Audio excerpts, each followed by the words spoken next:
खल्क खुदा जी न करनी आ तोखे जमानत करनी आ दाम में अज दिलदार मोहम्मद दाम में अज दिलदार मोहम्मद साम पई हिक हरणी आ तोखे जमानत करनी आ। सुभान अल्लाह सुभान अल्लाह। महबूब जे सदके उन हरणीअ जो अचण ॾिसी शिकारीअ खे ईमान नसीब थियो। चई सोना ढंग जा जानवर तोखे सुञाणण मां इंसान थी पोइ बि तुंहिंजी पहचान न रखां।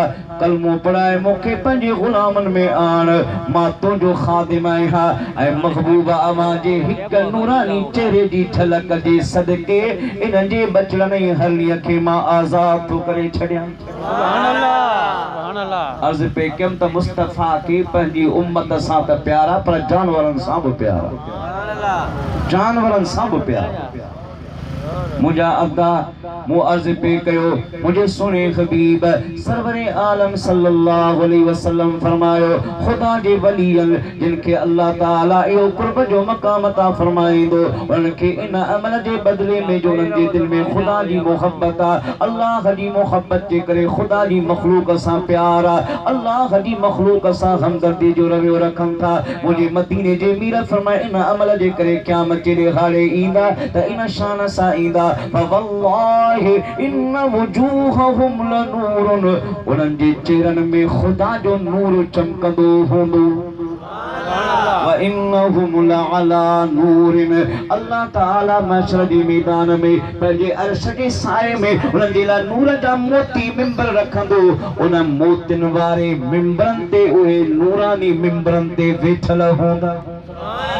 ला यखाफून इज़ा खाफ़न नास मानो खौफ में मुब्तला होंदा उनके के किस्म जो खौफ न होंदो डप न होंदो। वला यहज़नून इज़ा हज़िनन नास उनके के किस्म जो गम न होंदो मानो गमनाक गम में वर्तला होंदा।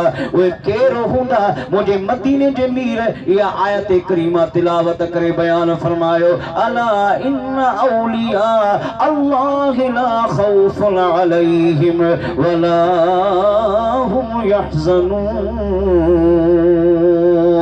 ए अल्लाह जा उहे बरगुज़ीदा बाना जिनके खुदा कुरान में औलिया अल्लाह पंहिंजा दोस्त सॾियो आहे।